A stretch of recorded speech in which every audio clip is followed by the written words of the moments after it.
Good afternoon, everybody. Thanks for being with us. My name is Angie Bailey. I'm here on behalf of the Miramar Pembroke Pines Regional Chamber of Commerce, as well as our subsidiaries, the Weston Florida Chamber of Commerce and the Pembroke Park West Park Chamber of Commerce. So thank you for being with us.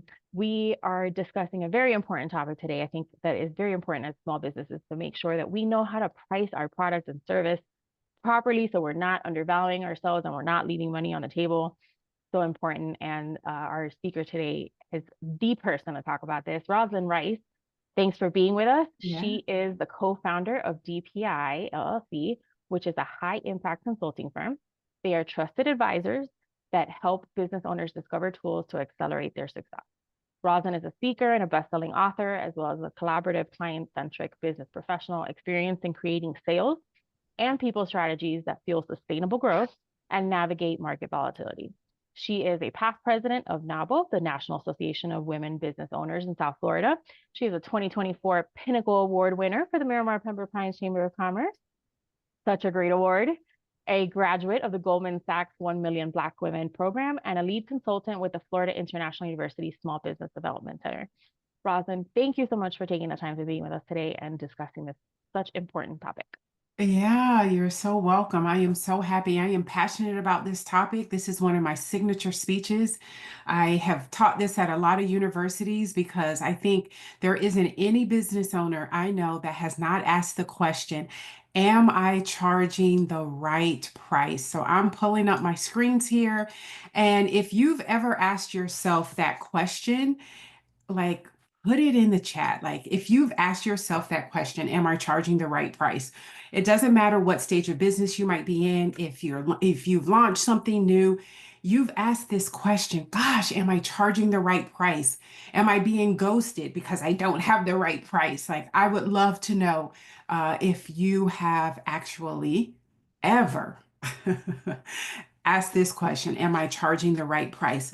It is money is central to your success. I don't care what anyone says. It is important that you have cash flow in your business. And this is one of the metrics, your price, that has a direct impact on how much money flows in and out of your business. But here's the reality. 70% of business owners have experienced cash flow difficulties in all stages of owning a business. I've consulted with business owners for over 1,000 hours at this point and counting. And let me tell you, cash flow is a serious concern. So if that's you, you're on today with us. You are amongst those that have most likely had cash flow issues. 65% of failed businesses attribute their closure to financial management, sometimes not knowing how to manage money. There's so much in regards to running a business. So today we're really going to talk about what are some pricing strategies. It doesn't matter whether you have a business that is a service or you're selling products, or maybe it is both. But it's funny. Oftentimes, many people will quote other people. I'm quoting myself on this one. Pricing defines your value. We're going to talk a lot today about value. Choose wisely to ensure your business grows. It is incredibly important to understand that what you put as a price tag determines value. I want you to think about a hotel room. A hotel room that might cost $70 a night versus a hotel room that costs $199 a night. What does that tell you about its value, right? For many of us, we know that that price tag has a direct impact on the type of experience. It's like, do they have clean sheets? Or is someone going to be at the front desk, right? When we see price, it defines our value. So I want you to think about that as we go along today. Just a little bit about who I am. I will say I'm an introvert who just sometimes holds a microphone. The core of me is just kind of like more inward. I am a proud Gator alum, went to the University of Florida. I'm an identical twin. I own my business with my identical twin. I spent 25 years in corporate retail. So I do a lot in regards of the leadership space, but truly my heart and passion as an individual professional is in product-based businesses and getting them to market. I spent 25 years doing that. I can do strategies with my eyes closed. And so I take those big box strategies and really try to help small business owners. All right, I'm just check the chat a little bit. Hello. Yes, I struggle with this. You're in the right place. You're in the right place, Anne. All right. So here's the question. If you can put this in the chat, I just like to get a temperature of, are you selling a product? Are you selling a service, or are you selling both? Because you really could be selling both. I'm in a business where I sell both product and services. So do you sell products? Do you sell services, or do you sell both? That will help me kind of know who is the type of information I need to share with you today. All right, so what exactly is a pricing strategy? Not only are we going to talk about pricing, we're also going to talk about promotional strategies. The two are not the same. How you set your price and the promotion that you might run are completely different. But a pricing strategy in its simplest form is the method for determining the price of a product or service. That's it. It's the way in which you decide how you're going to price your product or service. Now, I will say for many of us, when we first kind of start out, we just kind of pick a number and that determines our price. But we can be much more strategic with it. And this is what our company help business owners do. When you set a price, it's not a one and done activity. When I was sitting in a buying office for one of the largest retailers in North America, and we would set pricing, I would have full pricing teams that I would consult with. It is not one and done. We would change our pricing depending on different factors that were happening in the marketplace. One of them is just human psychology. And a lot of times we take out human psychology when we are thinking about setting our price. But I want you to think about someone who might be making a white t-shirt, right? You got two different companies making a white t-shirt. One t-shirt is going to put a swoosh symbol on there, which is the Nike symbol. Which one do you think costs more money? The Nike white t-shirt or the other plain white t-shirt, right? Just by adding a brand onto a white t-shirt, it increases the value psychologically, right? We think that that is a higher quality t-shirt, right? So there is a lot of human psychology that really comes into setting prices. So why is it so important? It's important for you to understand that pricing is a strategy, right? But why is it important? It is important because it defines what your product is worth against what it costs you to make it. It allows you to be able to maximize your profits. When you increase your price or decrease your price, it will impact whether you're able to make profit or not make profit. It will impact your cash flow depending on price. This is one lever and many different levers in business that really just has that direct impact on cash flow. It also helps you maintain market share. The higher your price, right, you're able to kind of move into a market in a much stronger way than having a lower price tag. And I want to absolutely encourage you as we go throughout this to really tell yourself, I am worthy of charging the right price. All right. You're worthy to charge the right price for your product or service-based business. So I want to talk about how do you actually make profit, because it will come into play as we start to talk about pricing strategies and the different factors to consider. But I always use this chart because this is one of my favorite. I don't care who you are. It's always great to know we all start with a big bag of money, right? We sell a product or we sell a service. It goes into this big bag of money that we call revenue. If we increase our price, right, that is going to allow us to have more revenue. If we decrease that price, we're going to have less revenue. Now, there's a lot that happens before the money gets in the bag from a marketing perspective, lead generation strategies, business development, and all of that. But today we're focusing specifically on you're actually, making money. You've set a price. After you get that money in that bag, right? That's not your bottom line profit. You have to consider your cost of goods sold. We'll talk a little bit more about this, but this is how much it actually costs you to be able to make the profit. So if I'm a web designer and I have a web designing business and I have a subcontractor who is actually designing the websites for my clients, that is going to be a part of my cost of goods sold. When I take revenue minus cost of goods sold, that's going to be my gross profit. So if you're reading Wall Street Journal, or you're listening to the news and you hear them talk about gross profit, the only thing they're talking about is revenue minus cost of goods sold. Now, after that, we still have other expenses that we have to pay, right? Many of us have someone hosting our website. We might have a virtual assistant. We might have a subscription for Zoom or other type of software. When we take out our operating expenses, as you can see, uh-oh, our bag's getting a little smaller. So that, and when we take gross profit minus operating expenses, we now get to our operating profit. But that's not it because we have to pay our taxes. After we pay our taxes, which I hope all of us have, unless we've filed an extension, filed our taxes, that's what gets us to our net profit, right? Gross and net is a big difference. So a lot of times business owners are focusing only on top line revenue, what comes into this large bag. I and my team, we love to focus on what's below. Let's talk about your expenses because as you bring those down, you're able to have more profit. All right. So that being the case, so what do you consider when setting price?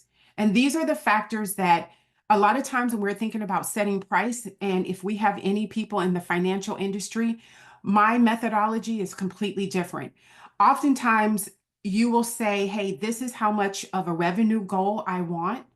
And from there, a CFO or an accountant will say, all right, this is how many widgets you need to sell, and this is the price you need to put on there. I look at it different. I feel like there's a lot of factors that you must consider. For one, you have to think about all of the cost. And I think this is the number one problem that most business owners will have an issue with is understanding how much cost. There's fixed cost as well as variable cost.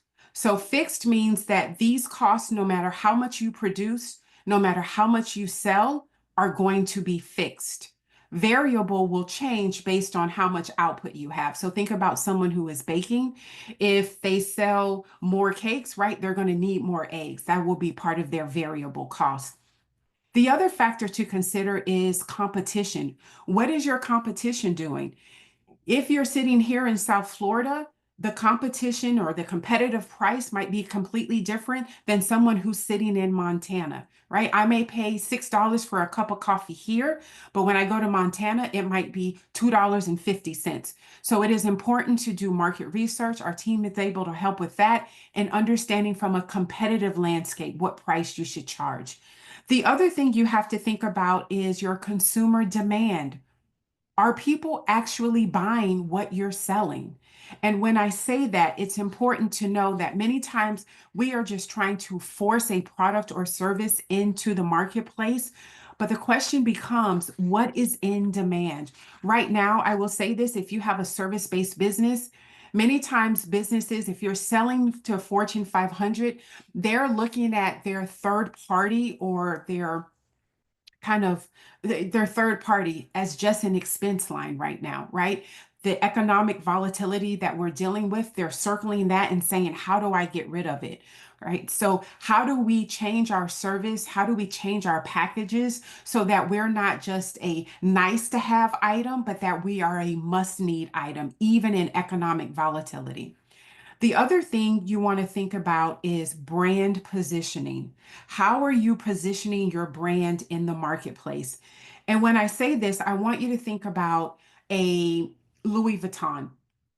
Imagine if Louis Vuitton has a handbag on their floor for $20. What would we think about that? Right? Louis Vuitton will never have a handbag for $20 because the way that their brand is positioned, they are positioned as a luxury brand, right? Premium quality. They appeal to a unique target consumer that has the money to spend on their bags. Now, on the flip side of that, if you were to walk into Walmart and Walmart has a bag for a handbag on its floor for $1,000, what would you think? Right? The way that Walmart positions their brand is it's all about value pricing. They want to be the cheapest in the market. So it's important to know how you are positioning your brand and also who you are targeting. If you are a startup in business, many times you're first selling to your family and friends, and you think that is my target audience. That's not necessarily your target audience. Those are just the people that want to support you. So it's important for you to know, who am I targeting? And the more you dive into who you are targeting, you start to understand, what is my position in the marketplace. The other thing, from a competition standpoint, I will tell you, a lot of times when I'm working with product-based businesses, they will say, Walmart is my competition. I want to price like Walmart. Walmart is not your competition. Walmart has such volume. They sell so many units, so they are able to get price breaks from their suppliers. Walmart is not our competition. It's important for you to truly know who your competition is, especially from a geographical standpoint. The other thing that we talked about is human psychology. What is the perceived value of your product? So, for instance, if I am someone who has an acupuncture business and my target audience are those that are in pain, right? If you've ever been someone on this call who's been in pain, many times you really don't care how much it costs to get you out of pain. You want to be out of that pain. And if it takes you going to physical therapy or going to a doctor, like, it doesn't matter the price tag, you just want to feel better. If we are not charging the right price, it can be as damaging to our brand as it is helpful to our brand. What do I mean by that?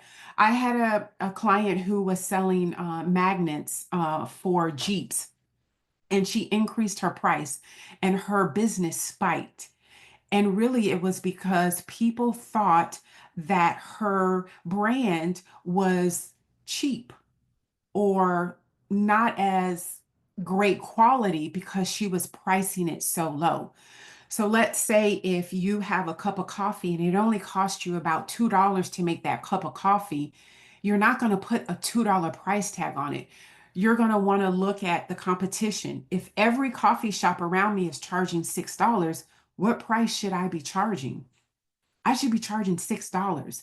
If my coffee is in demand, or let's say that I'm selling lemonade on a hot summer day, can I charge more for for that lemonade on a hot summer day? Absolutely. Why? Because it's more in demand. That's why you will see a bottle of water that you buy in Publix within a case versus what you buy at an airport, right? Because you're paying for convenience in the airport, or that bottle of water that you're paying for at a Dolphin football game is going to run you $8 a bottle. Why? Convenience. It's more in demand because it's hot, right? So if you are not considering all of these factors, and this is what our company is able to help you really strategize about your pricing, you could be off in so many ways. So undervaluing your price can cost you, because people will think that your brand, right, is not high quality or not great quality. So be very careful in that area. So I'm just going to check the chat really quickly. And I see that products and services, service, everyone wants discount. Lynette, we're going to talk about that. Yep. We're going to talk about that in a few minutes, about discounts. All right. So because this is an area where a lot of people this is, I would say, an area where you should tweak. I don't like to say where business owners make a mistake, but where this is an area where someone should tweak. Now, I am only giving, for the sake of time, a product-based example, but I do have a service-based example when I teach at universities, this pricing. So let's talk about variable costs. Remember, I talked about this is one of the pricing factors that you must consider. It's one of the most important. So you would need to be clear on what your costs are. So let's say this white t-shirt I'm selling. I think this young man is so handsome, even though I don't see his face. The t-shirt, the blank white t-shirt costs $4. If I'm printing on it, $2. The label and tag, because I want my brand on it, is going to cost me 50 cents a shirt. The packaging, I'm putting it in a little plastic bag to make sure it's folded so that when I ship it, it's going to be well presented. That costs me $1. The shipping to the customer cost me $5. So here, this is my cost of goods sold. This all has a direct impact on me being able to deliver this product to my customers. So the total variable cost per t-shirt are $12.50. Okay.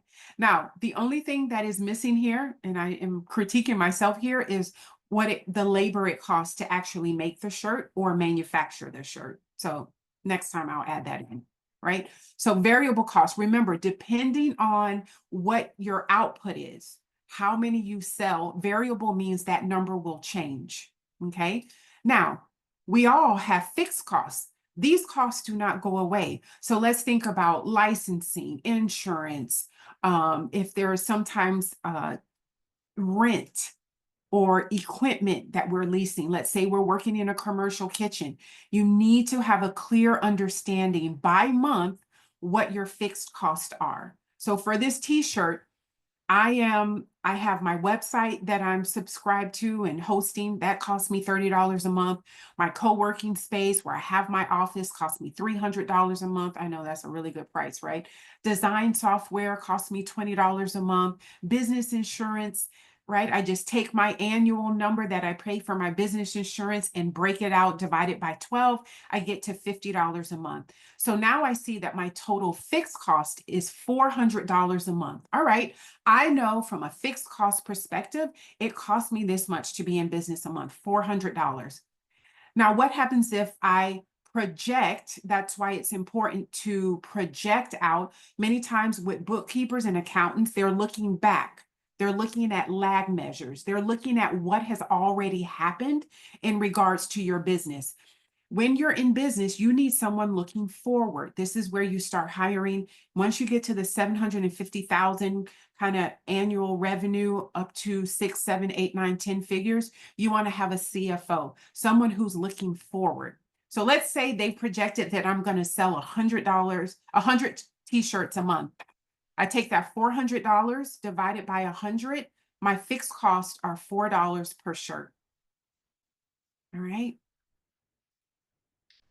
So I take my variable cost, $12.50, plus my fixed costs per shirt. This is what it costs me, $16.50 to make this shirt. Now, will I price my shirt at $16.50? No, you will not, because you want to make sure that you're taking into account what your competition is doing. If I know that I want to be able to have some profit in there, right? Some markup. I know that shirts are on the market for like $25 or $30, $30 or $45.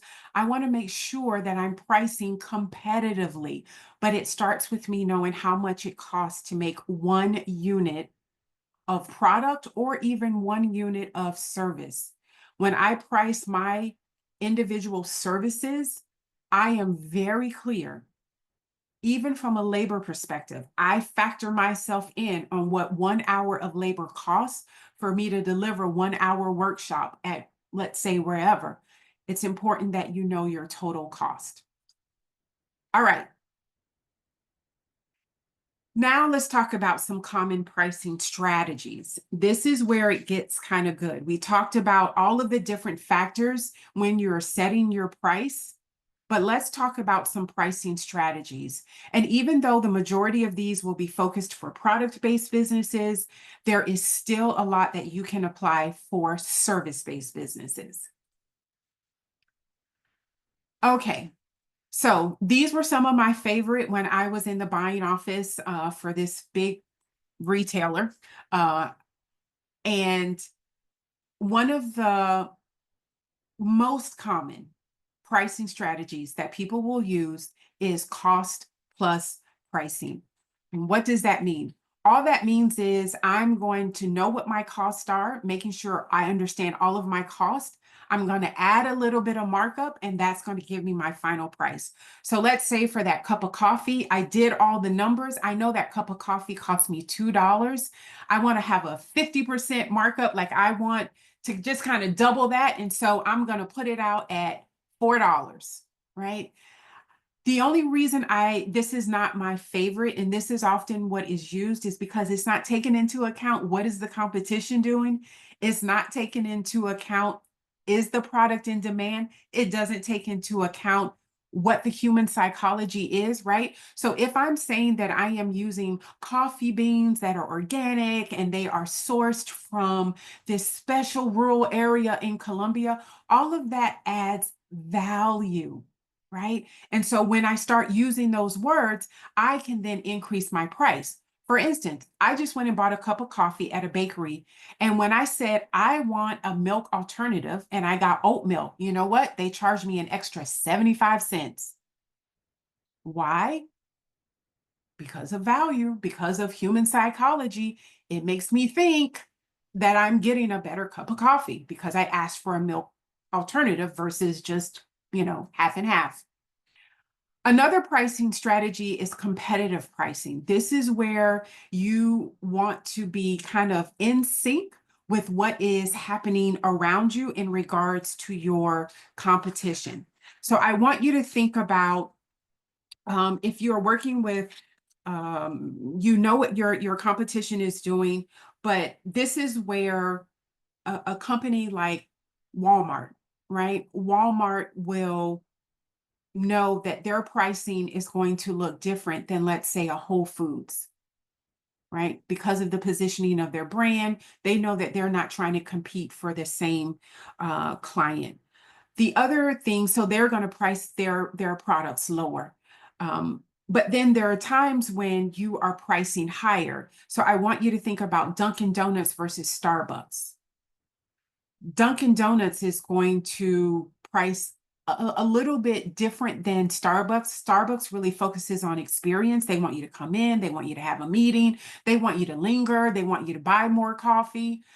Dunkin' Donuts is America runs on Dunkin'. We want you in, we want you out. Many times there's not even really a place to sit in a Dunkin' Donuts, right? So it's a different type of competitive landscape.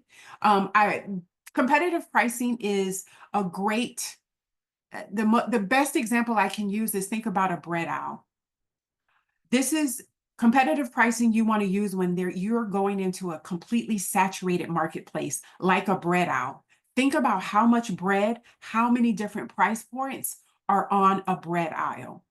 So for the majority of us as small businesses, it's not one that we necessarily use, but I just wanted to talk about competitive pricing. And there are dozens of pricing strategies. So just know, even though I might not talk about the one that you're used to, there's many of them. I just wanted to talk about what I think really fits for small business owners.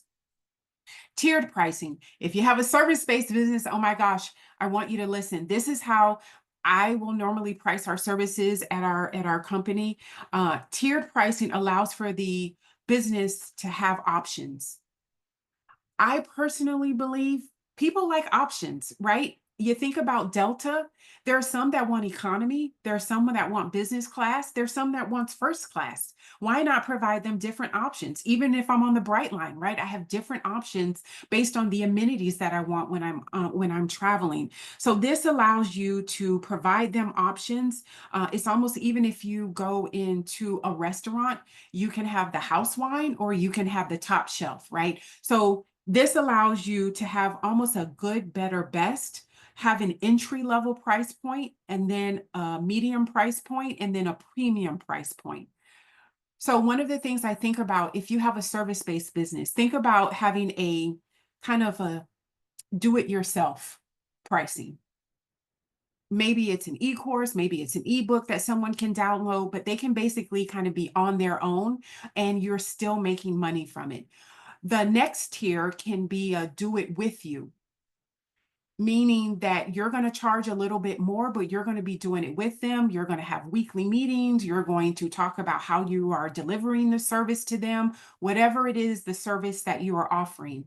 And then there is a best option, good, better, best, right? Do it yourself, do it with you, do it for you, where I'm going to say, you know what? My team's going to come in and we're going to do it for me. But if you want me to do it, you're going to pay a premium price tag. Tiered pricing is a phenomenal pricing strategy to use if you have a service-based business. All right, let's move on to the next one. Penetration pricing. So what is penetration pricing? Penetration pricing is when you are kind of breaking into a brand new marketplace and you want to have kind of the lowest price. This will take a large amount of advertising investment. But here's the example. Do any of you have Netflix? Yes, I see head shaking. If you have Netflix, has your price increased? Yes. I don't have Netflix, but what I've heard is that people's price has increased over the years. Why is that? Netflix entered the marketplace that was dominated by cable, right? And then became this whole entire strategy on cut the cord, just start streaming, right? And so they came in at this very sharp introductory price so that people would almost get addicted to their services. And then as they capture that market share, they increase their price. Another example of this is, have you ever heard of Homoglow, which is a cleaning company? It's like they have these advertisements on TV, which I have cable. So if you're on Netflix, you probably haven't seen it, but it's Homoglow where they charge $19 for you to get your home cleaned for your first visit.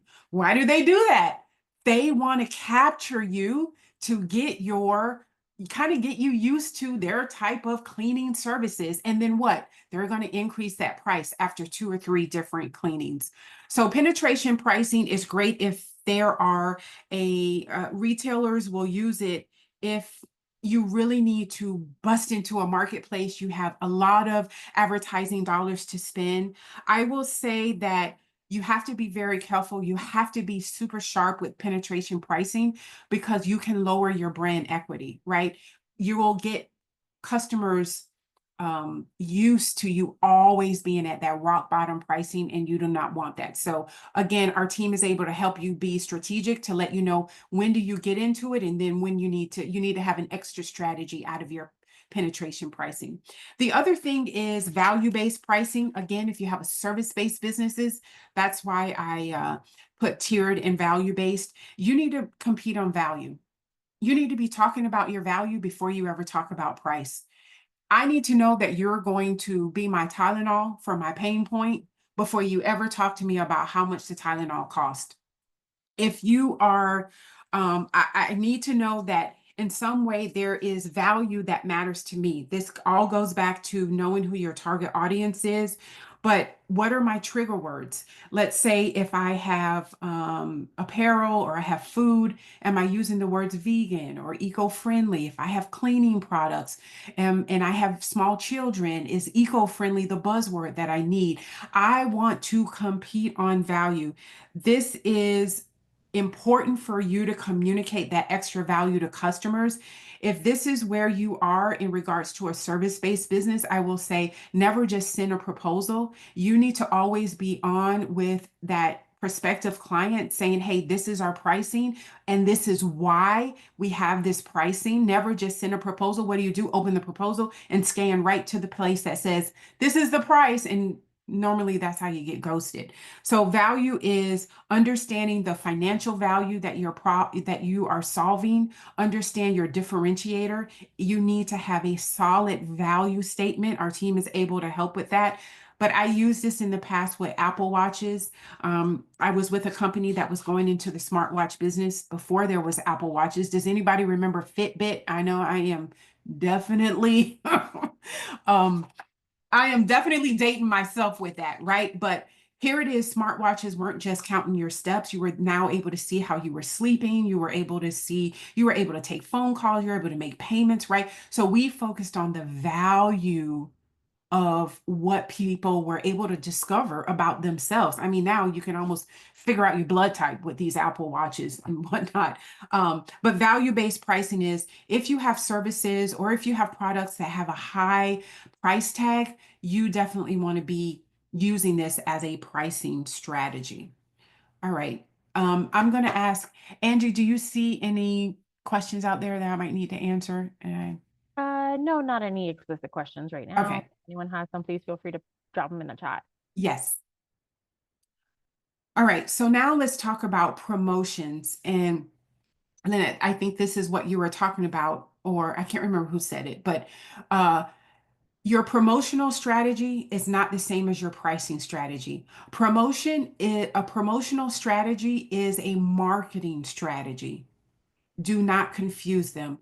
Once you have gone through all of the work to understand the market research, the human psychology, your value proposition, who you're targeting, what your competition is doing, how you're positioning your brand, you do not want to come off that price. Do not underprice yourself. You've worked so hard to get to that price. But what can you do? You can have different promotions that you use. For instance, you can use a discount. And this is where you will start to see people saying, hey, $5 off every t-shirt, or maybe you will do free shipping. Maybe you'll say 10% off plus free shipping, right? You can come in and out of different promotional strategies without changing your actual price. That's why when you go on some websites, they'll have the retail value and then they'll have it crossed out and they'll show you the sales price because they're using that retail value as an anchor. Anchor pricing is another pricing strategy. And it'll just in your mind, psychology will be like, oh, I'm saving so much money. So you can use discounts, you can use coupons. Many of you will use discount codes for your services or your products. Or maybe you do free samples. You laugh at this, but this is a huge marketing strategy that Costco uses, right? Who hasn't been down the aisle at Costco eating something and then you end up buying that item? They have a 400% increase in sales on the items that they demo in the aisles. It's not their price, right? They haven't touched their price. They're just highlighting, right? Providing a free sample. So you might think, oh, but Rosalind, I have a service-based business. It doesn't matter. You can have the opportunity to demo your product. Our team chooses to do a lot of webinars. We feel like that is a way that we demo our product, our service, I should say. Let's say that you are in digital marketing. Maybe you have the opportunity to say, hey, sign up for a free social media audit. Right? It allows that opportunity for people to start building trust with you. A service-based business, normally you have a longer sales cycle. So discount, coupons, free samples, all different ways. The most important thing to know is these are short-term pricing incentives. This is not a pricing strategy. This is a promotional strategy. It is a marketing strategy that you will use. All right, so as we wrap up and I'm leaving time for some question and answer, use a different variety of strategies depending on, are you launching something new? Are you trying to revive something that's old and you want to bring it to the forefront again? Um, Analyze, sit and think about, did I get any lead generation from changing my price? Did I have an uptick in how many units I sold or didn't I? So analyze your pricing and decide, do I need to run a little bit of a promotion, right? They think about if you're a cleaning company and it's spring, maybe you do a spring cleaning, $50 off, every package that is booked. But you got to book a minimum of 2 packages, right? So analyze your different packages, your different promotional strategies, sit with your team and truly understand, or sit with our team. We would love for you to sit with our team and understand where you need to make some tweaks. And listen to and adapt to your customers. What are they saying? Are they saying you're pricing too high? That doesn't mean that you should change it. Maybe you're targeting the wrong audience. Or maybe your pricing is too high, right? So listen and adapt and be aware of pricing discrimination. We see this obviously during hurricane season. You can't have something that's selling for, you know, about a case of water at $5, and then all of a sudden you're increasing that during a hurricane to $60 for a case. You cannot do that. It's illegal pricing discrimination. So you need to know that there are limitations in trying to discriminate your prices. But I would say streamline your products.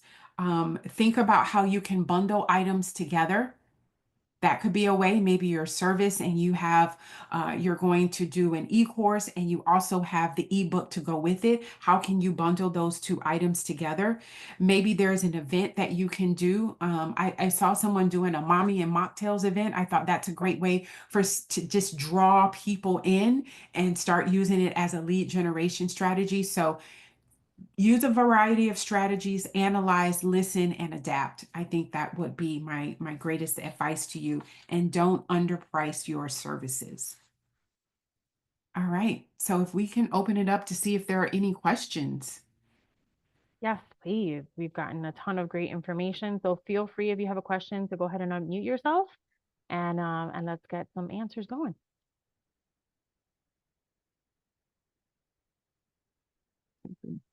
There's a few in the chat, Angie, if you want to read them. There's a question about discounts. I want to see if we can give people an opportunity to ask their questions and give a little bit more context. But I know we talked about discounts already, so I'm not sure if that has been answered. So I saw Lynette doesn't want to raise the prices, so we give discounts. So what do we do in these situations? everyone wants discounts, but we give the best price up front. So Lynette, I would say, especially in construction, you want to talk about your value. You want to make sure that a lot of times when it comes to construction, I'm not saying maybe they think that the price is too high, right? There is this kind of undercurrent that are people taking advantage of me from a pricing standpoint? You want to understand your industry. And so if you're coming in, I remember when I was looking for impact doors and windows, and this guy had a high price, and he said to me, I want to let you know that we have all of our teams are not subcontractors, they're all W-2 employees. He talked about that value proposition, that we believe so highly in our team that we hire them as employees and not subcontractors. So I would say that if everyone is wanting kind of that best price up front, you can mitigate that by saying, hey, we're giving you our best price. Here's the reason why. But you want to talk about the value first. What makes Black Pine Construction different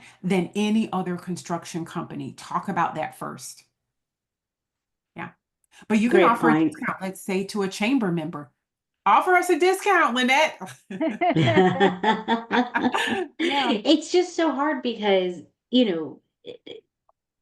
a lot of people in construction, what they'll do is they'll mark up the subcontract, right? Because Yep. most of the contractors, they don't self-perform. So they just mark that up. And then on top of that, they put their profit. So we don't do that. We're very open book, and we'll even show you the subcontract bids and say, hey, these are the prices that we got.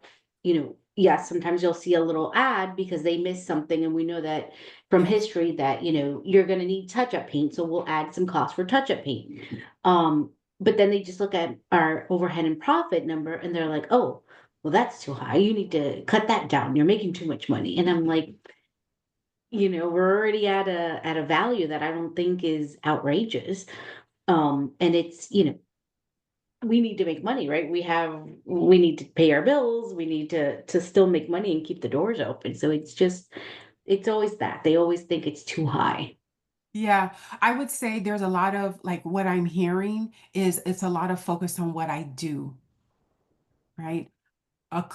Prospective client for all of us, they don't really care about what I do. They care most about the value. Once I really talk about my value, whether it is showing up on time, making sure that the work area is cleaned every time I'm there, whatever it might be, if I say that in the right way, it doesn't really, it honestly doesn't matter the price because they're going to want it. You're solving their problem. So understanding what their problem is, why do they want this reno or whatever it might be, and being able to talk about your value proposition, and you and I can talk offline. I would say I would love to kind of dive into that more with you because that might be where the sticky point is. And then are you showing like a full invoice or like every line item? It depends on the project. Okay, Like, okay. if it's quick service, it's a flat fee, right? And if it's, we're talking try to do it anything that's over 500,000, then I have to break it down just because, nobody Yes, of wants to course. see one full number for 500,000. Well, what am I getting? Like, what is this? Yeah, So yeah. it just all depends on the project. Okay. You can also in a sales conversation, you can say, I know what you're going to say. This price tag looks high. Like beat them to that rejection if you're feeling like you're constantly hearing that. So Yeah. Okay, good. great Thank question. you. Yeah. And I'll just leave up my contact information. But I saw Oscar's hand next. Yes, Roslyn, great presentation. Thank you very much. Very valuable information. But let me Thank you. tell you, one of the problems where we struggle is that even though we're in the website development business, Hmm. really few people understand what is a website that works. There's a lack of knowledge of the industry because people is used to buy a website, not a website that works. 97% by statistics, 97% of the websites are good for nothing. They're just visited by the owner, the developer, and someone, they say, go to my website. They're never found and they have a lot of problems. Okay. Now, in addition to that, and I had that happen to me twice today, we're very strong on accessibility. Accessibility is a standard for us. Yeah. Accessibility is something that shouldn't be overlooked or shouldn't be optional to anyone. It has great advantages in many ways. But twice, today, this morning, people told me, I don't need that. I mean, I don't need that. People don't think how important it is in terms of driving traffic, ranking better, widening, avoiding a lawsuit for discrimination, and has a lot of impacts. Yeah. Very important. But Yeah. our problem is that lack of knowledge. And Okay. we also have pricing based on features. You may want to sell, you may not want to sell. I mean, it depends on the objective. How do you handle that type of situations where you have a lack of knowledge of the market and things depend on functionality? Thank you so much, Oscar, for asking that question. I really think that where you said there's a lack of knowledge, how is your company and your team able to bridge that gap? How are you able to partner with the chamber and do it maybe a chamber university about, website 101, how to have an efficient, website? How are you able to have a webinar, have a presentation to really help start bridging that gap in regards to website? I would imagine that many people are going offshores just from a cost perspective, and people are hosting it and they don't know anything about their website. So think about, is there a one pager? Is there a that you can have almost as a lead magnet to help people know, website 101, what you need to know? As one who consults with the SBDC, they're one of my clients at FIU. I can tell you that one from an accessibility standpoint, because I know of some litigation that has happened around that, is incredibly important. But there is a gap in education, and you put your finger right on it. So find a way to bridge that gap and bringing education about that in regards to websites. Great question. Yeah, our discovery called us about hour and a half, educating people in two things that are standard for us, which are search engine optimization and accessibility. But people don't know about that. No, because if I'm a new business owner and you say optimization, Oscar, honestly, I'm gonna be like, what are you talking about? What does optimization mean? So make sure that you're speaking not in your language, but in the language that the business owner is able to understand. And I know sometimes we use these acronyms like SEO and we don't know what that means. Yeah. Yeah. We don't know what that means. So just bridge that gap. Great question. Damien, I see your hand up. Thank you so much, Oscar, for asking. Thank you. And thank you, Roslyn. Once again, I'd just like to echo Oscar's comments. Great, a lot of great information here, and appreciate that. So yeah, I'm Damian Reynolds with Brocho Law, and as the name would indicate, we provide legal services. Okay.